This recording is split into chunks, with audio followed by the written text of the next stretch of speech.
Konferensi pers ini akan dihadiri langsung oleh Pak Ketua KPK RI, Bapak Gubernur Aceh, Bapak Kapolda Aceh, dan seyogianya juga akan didamping oleh Pak Kajati Aceh. Tapi mohon maaf, kita dapat informasi Pak Kajati berhalangan hadir. Oh ya, maaf Pak. Akan diwakili oleh Pak Wakajati.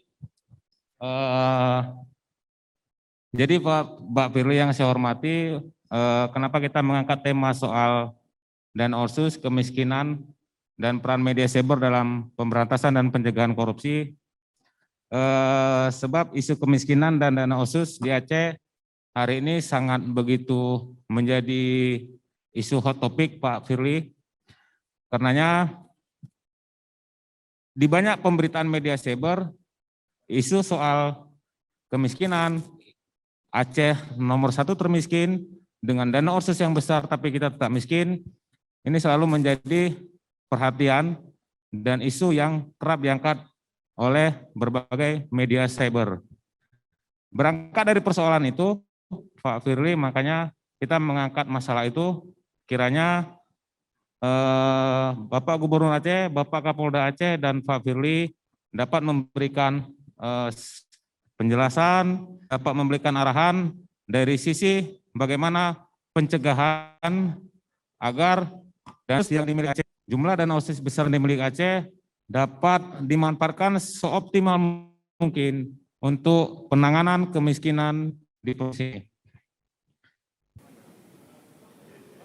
Pak Gubernur, Pak Kapolda, dan Pak Okajati untuk mengambil tempat. Sesi pertanyaannya hanya 3 penanya aja Pak. Jadi kita agendakan hanya 5 menit aja Pak. Ada pertanyaan dari kawan-kawan? Enggak ada pertanyaannya? Ya, 1 orang. 2 orang, 1 lagi. 1 lagi. Ya, 3 orang, oke. Kami persilakan langsung dari penanya pertama untuk maju ke depan. Assalamualaikum warahmatullahi wabarakatuh. Saya Ifdal dari Kantor Berita Antara. Pertanyaan saya kepada Pak Firly, kepada Pak Ketua KPK. Ini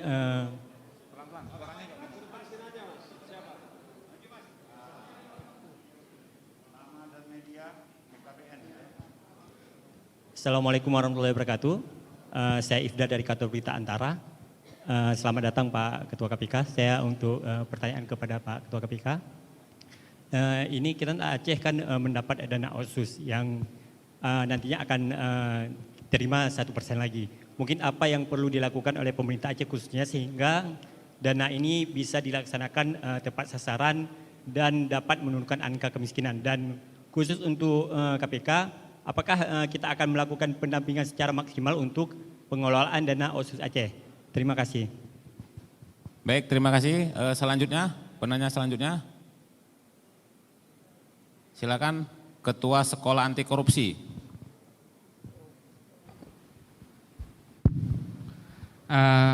Assalamualaikum warahmatullahi wabarakatuh. Nama saya Mahmudin, saya sebagai Kepala Sekolah Anti Korupsi Aceh dan juga di Gerak Aceh. Yang pertama selamat kepada pengurus JMSI Aceh periode 2020-2025. Hari ini merupakan kalau bagi saya momen yang cukup menarik, ada hadir Bapak Ketua KPK, ada Pak Gubernur, ada Pak Kapolda, ada Pak Wakajati. Dengan tema yang cukup menarik juga, otsus, kemiskinan, realita insan pers saat ini. Yang menjadi pertanyaan bagi semua narasumber, hal yang menarik, dana otsus kita cukup banyak, pembangunan Aceh masih seperti itu-itu aja. Ini ada persoalan apa? Ketika KPK mengatakan ada pencegahan yang terintegrasi dengan penindakan, saya rasa selama ini ketika kita berbicara pendidikan anti korupsi, pencegahan anti korupsi, tanpa ada penindakan itu tidak jalan dengan baik. Maka di momen yang cukup baik ini, sinergisitas antara aparat penegak hukum saya rasa cukup dibutuhkan. Di sini juga hadir para insan pers. Dan ketika berbicara pencegahan anti korupsi, ketika berbicara penindakan anti korupsi. Mohon intinya aja pertanyaannya. Saya ingin menanyakan adalah bagaimana sinergisitas aparat penegak hukum kita dalam proses pencegahan dan penindakan anti korupsi khususnya di Aceh. Baik, terima kasih. Selanjutnya satu penanya lagi. Ya, silakan Bang Nurdin dari theacehpost.com. Assalamualaikum warahmatullahi wabarakatuh. Khusus kepada Pak Ketua KPK. Kemarin Bapak sempat mengeluarkan statement bahwa jangan pernah ada uang ketok palu. Ya, artinya apa Bapak? Terlalu khawatir Pak akan ada kerjasama dalam hal-hal seperti ini untuk mengesahkan sebuah kebijakan. Terima kasih Pak. Baik, terima kasih. Penanya terakhir, mungkin penanya terakhir dari Bang Akhiruddin Mahjudin dari ajnn.net. Bismillahirrahmanirrahim. Assalamualaikum warahmatullahi wabarakatuh. Pertanyaan saya ke Pak Firly. Pak Firly, ada pekerjaan rumah yang KPK masih belum selesaikan terkait dengan operasi tangkap tangan Gubernur Aceh. Ada 3 perkara terkait dengan OTT Gubernur Aceh. Pertama, suap 1 miliar 50 juta. Kasus ini selesai, penerima dan pemberinya tuntas. Yang kedua, kasus gratifikasi 3 miliar lebih. Penerimanya dihukum, pemberinya belum. Yang disebutkan dalam dakwaan yaitu Tiong CS, termasuk ada Muklis TKBA di situ. Kami minta ini juga diselesaikan. Terima kasih. Oke, baik. Siap. Baik, terima kasih kepada Pak narasumber. Silakan untuk menjawab pertanyaan.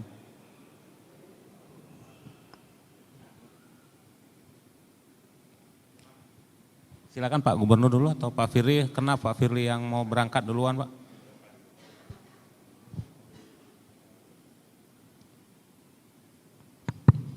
Baik, terima kasih. Assalamualaikum warahmatullahi wabarakatuh. Yang saya hormati Pak Firly Bahuri, Ketua KPK RI, Bapak Kapolda yang mewakili Pak Kajati. Terima kasih Pak Moderator. Pertanyaan-pertanyaan lebih spesifik ke saya kayaknya dari LKBN Antara tentang dana otonomi khusus. Saya akan jawab secara ringkas apa yang harus dilakukan dengan besarnya dana otonomi khusus. Saya minta media khususnya JMSI ikut mengontrol kita karena sebenarnya rumusan APBA itu sudah jelas. Ada namanya rencana pembangunan jangka menengah. Di dalam rencana pembangunan jangka menengah itu sudah dipikirkan tentang bagaimana menurunkan angka kemiskinan, bagaimana menciptakan lapangan kerja, apa yang harus dilakukan agar kesejahteraan rakyat itu bisa diwujudkan. Nah, RPJM Aceh 2017-2022 itu adalah kanun yang dibuat oleh pemerintah Aceh dan DPRA, oleh pemerintahan Aceh. Nah, isinya sebenarnya memang harus kita taati secara konsisten.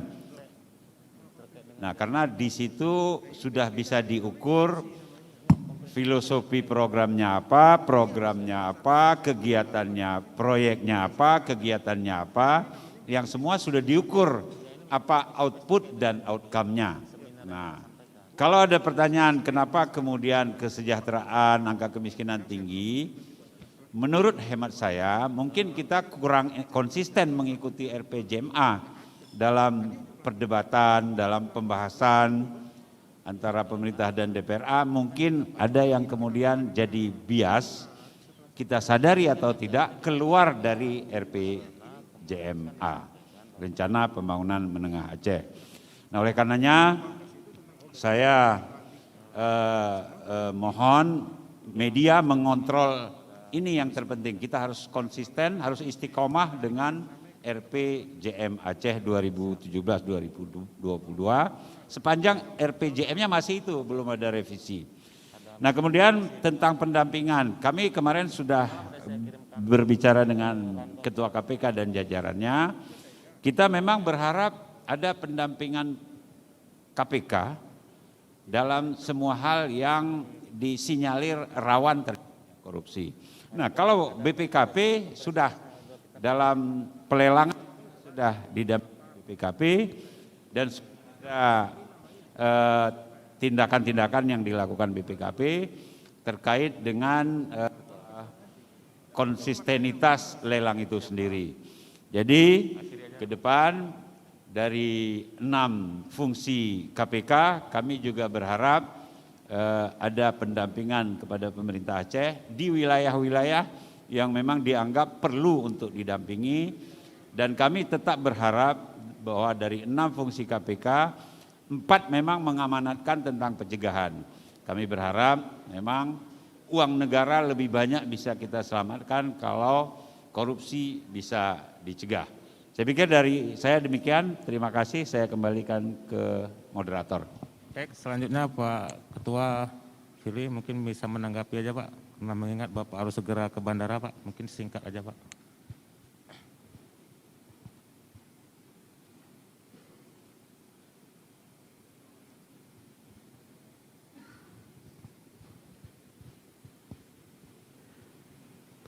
Assalamualaikum warahmatullahi wabarakatuh.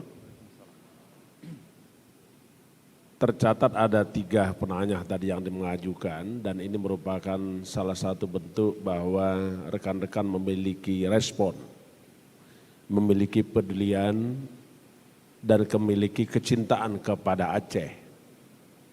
Kecintaan dan kepedulian kepada negara Kesatuan Republik Indonesia. Karena sesungguhnya ini adalah modal awal untuk kita bergerak maju, menatap masa depan di dalam kerangka untuk mewujudkan tujuan negara. Saya akan coba satu-satu untuk merespon apa yang tadi ditanyakan. Yang pertama tentu sesuai dengan undang-undang yang mengamanatkan bahwa Aceh merupakan daerah otonomi khusus, dan ini dimaksudkan agar pemerintah daerah Aceh, DPR Aceh bisa lebih leluasa di dalam melaksanakan tata kelola pemerintahan, tata kelola pembangunan mulai dari aspek perencanaan sampai dengan pelaksanaan itu sendiri. Dan kalau kita berbicara dengan untuk mewujudkan tujuan negara, maka tentulah diawali dari penyusunan rencana strategis, baik itu rencana pembangunan jangka panjang nasional, rencana pembangunan jangka menengah nasional, dan rencana kerja tahunan pemerintah. Dan 3 produk-produk regulasi tersebut tentu bukan hanya ditetapkan oleh pihak pemerintah, tetapi disepakati, disusun, dan disetujui serta disahkan oleh rekan-rekan legislatif. Di Aceh, antara pemerintah daerah dan DPR Aceh itu merupakan satu kekuasaan yang setara, memiliki hak yang sama di dalam mewujudkan bagaimana tata kelola pemerintahan otonomi khusus itu. Dengan harapannya adalah tidak ada lain peningkatan kesejahteraan, keberlangsungan, dan keberlanjutan pembangunan. Itu saya kira, itu harus kita pahami dulu. Yang kedua, tadi ada yang bertanya tentang terkait dengan kesejahteraan. Saya memang kalau kita melihat dari kesejahteraan, kemarin saya sudah sampaikan kepada Bapak Gubernur, kepada para bupati, wali kota, dan termasuk juga saya berbicara di DPR Aceh kemarin. Mungkin di Aceh lah saya paling lengkap kegiatannya. Saya datang ke pemerintah daerah, ke rekan-rekan DPR, ke aparat penegak hukum, sekaligus juga datang kepada aparat pengawas internal pemerintah dan ke kementerian dan lembaga pusat yang ada di daerah. Misalnya saya datang ke Direktorat Jenderal Pajak, Kanwil Pajak Aceh. Kunjungan itu adalah dimaksudkan ingin melihat apakah kita berada di suatu titik untuk bergerak menuju tujuan nasional itu. Nah, kalau kita bicara kesejahteraan, tentu setidak-tidaknya ada 7 indikator yang harus kita lihat. Dan 7 indikator ini adalah sangat ditentukan karena kerja keras seluruh anak bangsa. Baik itu pemerintah di kalangan eksekutif, legislatif, yudikatif maupun kalangan dunia usaha. Karena sesungguhnya ada 3 persyarat. Pertama adalah harus ada kepastian hukum. Maka harus ada para aparat penegak hukum ini bisa memberikan jaminan kepastian hukum dan keamanan serta keadilan. Yang kedua adalah harus ada suasana yang bisa memungkinkan kita untuk meningkatkan pertumbuhan ekonomi. Nah, kalau kita bicara pertumbuhan ekonomi maka tidak lepas dari kalangan dunia usaha dan seluruh anak bangsa. Yang ketiga itu terkait dengan bagaimana kita juga bisa mengatasi posisi dan kondisi sekarang. Saya kira kondisi sekarang tidak bisa kita lepaskan dengan apa yang terjadi. Misalnya kondisi pandemi COVID-19. Semua mengalami perubahan. Aktivitas jadi terhambat. Apakah itu aktivitas perekonomian, aktivitas perdagangan, aktivitas kemasyarakatan, semua terganggu.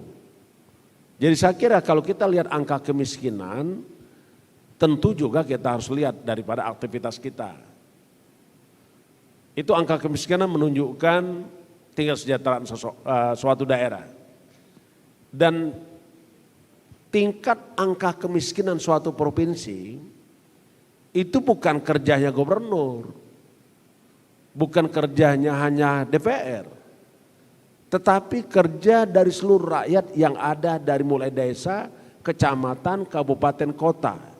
Artinya ada andil rekan-rekan bupati dan wali kota. Karena angka kemiskinan di provinsi itu adalah angka kumulatif representasi dari seluruh kabupaten kota. Makanya kemarin saya pesan Pak Gubernur.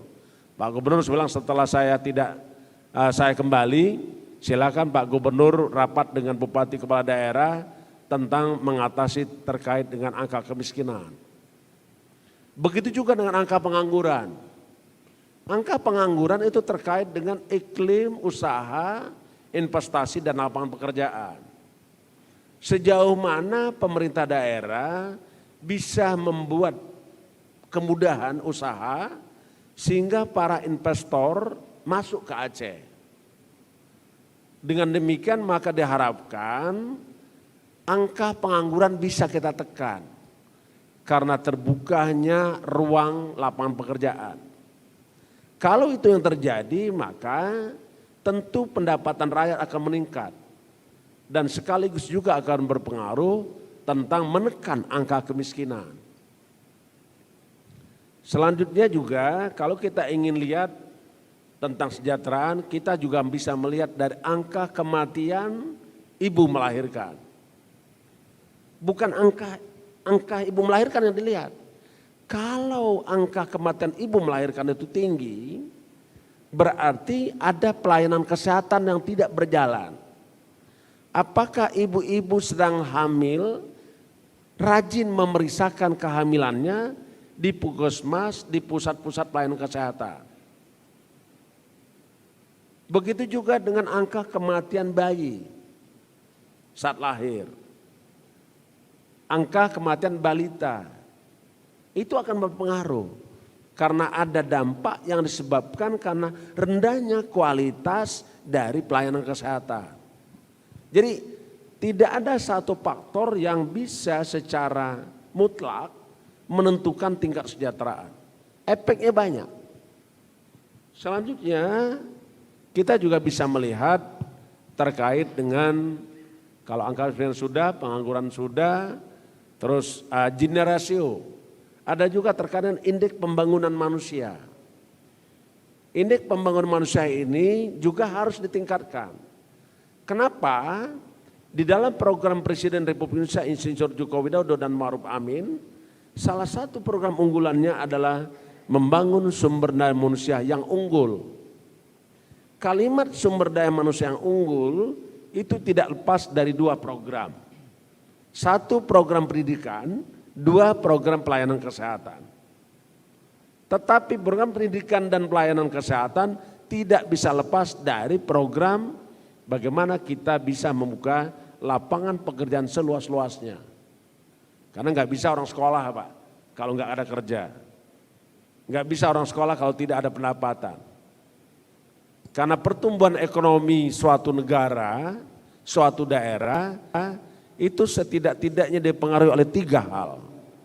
Satu adalah APBN atau APBD.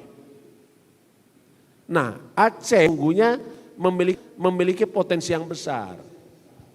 Karena ada dana otonomi khusus, APBD, di dalamnya ada dana alokasi khusus, ada dana alokasi umum, ada dana bagi hasil. Jadi saya kira cukup besar potensi yang dimiliki oleh Aceh. Itu APBN dan APBD.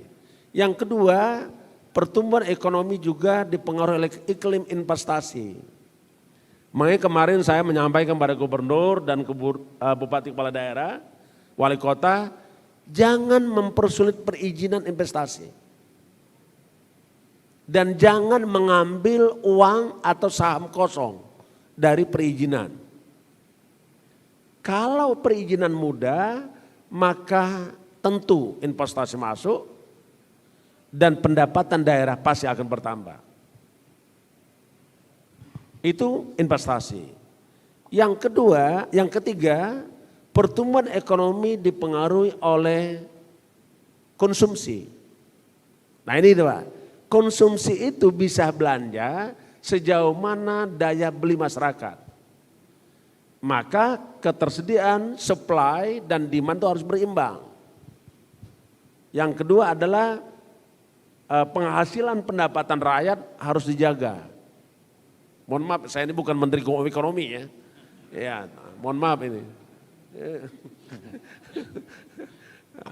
Ya, jadi tiga hal itu harus dijaga. Saya juga ingin merespon terkait dengan tadi upaya pemberantasan korupsi.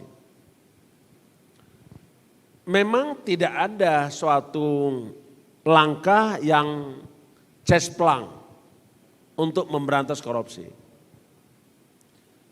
Bisa dilakukan dengan penindakan, itu daya kejut. Tetapi tidak selesai korupsi itu Pak, dengan cara penindakan saja. Juga tidak bisa selesai dengan cara pencegahan.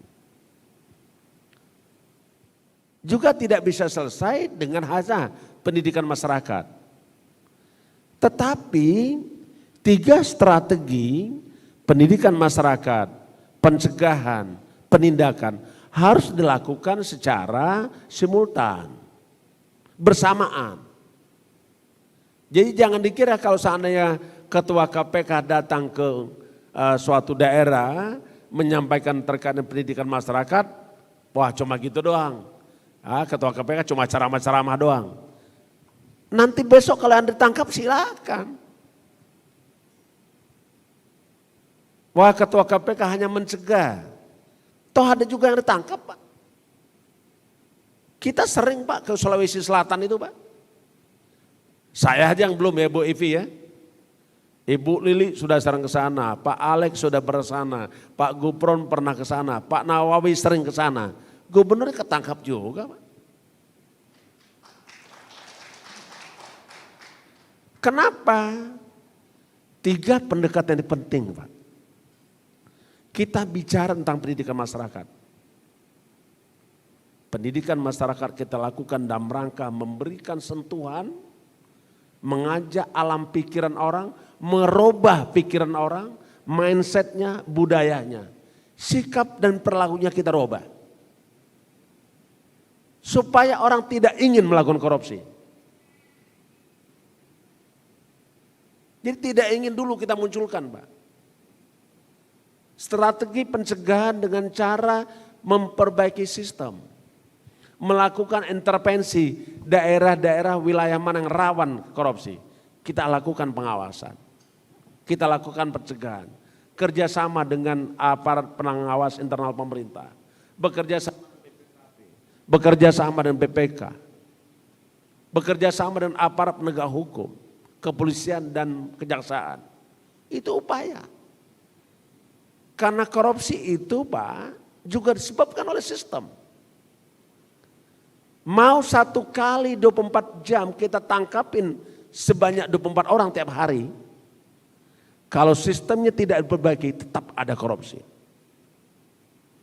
Tiap hari kita nangkap para koruptor, kalau alam pikiran para orang yang belum terlibat koruptor, belum kita rubah, tetap berkeinginan jadi korupsi. Karenanya KPK sekarang mengedepankan 3 pendekatan. Pendidikan masyarakat, supaya orang tidak ingin korupsi. Pencegahan dengan cara perbaikan sistem supaya tidak ada celah peluang untuk orang melakukan korupsi. Penindakan kita lakukan supaya orang takut untuk melakukan korupsi. Contoh, Pak, musim hujan itu biasanya banyak orang kena penyakit malaria, demam berdarah. Ya. Saya kasih tahu, Pak, kalau kita hanya ngatasi di rumah sakit dengan mengobati para pasien, nggak selesai. Apa yang harus lakukan? Bersihkan selokan supaya tidak ada genangan air. Bersihkan kaleng yang ada air untuk dikubur. Bersihkan semak belukar supaya tidak ada nyamuk. Begitu, Pak. Terakhir OTT tadi, Pak. Ini saya terakhir ada Pak Firly. Ya, terakhir tentang OTT, Pak. Saya tidak tahu persis apa yang Anda maksud.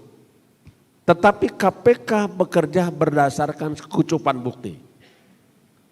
Kita tidak pernah bekerja berdasarkan atau dari penetapan tersangka. Kita juga tidak akan pernah mengumumkan tersangka sebelum ada kecukupan bukti. Karena prinsipnya proses penyidikan adalah serangkaian tindakan penyidik sesuai dengan ketentuan undang-undang untuk mencari dan mengumpulkan keterangan saksi dan alat bukti. Dengan bukti-bukti tersebut bisa mengungkap terangnya suatu perkara dan menemukan tersangka. Begitu. Dan KPK sekarang tidak ada lagi Jumat keramat. Karena setiap hari itu keramat bagi para koruptor.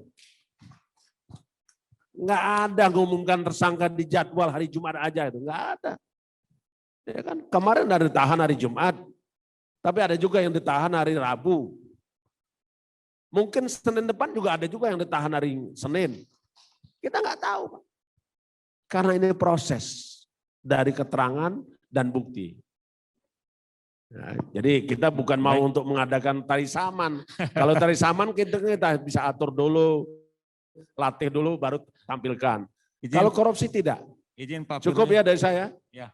Ini udah pesawatnya, Pak. Bapak harus segera meninggalkan lokasi, Pak. Terima kasih, Pak, atas kehadirannya. Oh ya, Bapak meninggalkan lokasi dulu atau nunggu? Ya, mungkin silakan Pak Kapolda. Ya, Pak Firly jika ingin meninggalkan lokasi atau nunggu. Oke. Terima kasih. Assalamualaikum warahmatullahi wabarakatuh. Saya cepat saja, karena semua sudah dijelaskan oleh Pak Firly tadi. Pertanyaannya masalah sinergisitas tadi. Ini apa yang disampaikan oleh beliau tadi sudah menunjukkan sinergisitas. Tapi prinsipnya bahwa Polda Aceh akan senantiasa komit untuk melaksanakan, membantu dan melaksanakan upaya-upaya pemberantasan korupsi. Tentunya bersinergi dengan rekan-rekan APH yang lainnya, termasuk dengan APIP dan juga dengan BPK dan BPKP. Sebagai gambaran, selama 3 tahun terakhir kita sudah menangani 35 kasus yang sudah inkrah dan menyelamatkan kerugian negara sekitar 33 miliar lebih. Nah, ini sebagai sebuah bentuk komitmen kita bersama. Tetapi seperti yang disampaikan beliau, ya, sampai sekolah tidak boleh nyontek, tapi kita bisa nyontek dengan sendirinya. Di daya, di pesantren kita nggak selalu diberikan pembekalan yang baik. Mencuri itu tidak boleh, korupsi itu tidak boleh, tapi korupsi bisa dengan sendirinya. Semua tergantung apa? Niat. tergantung pada integritas kita. Kalau kita punya integritas, insya Allah semua akan selesai. Terima kasih. Baik.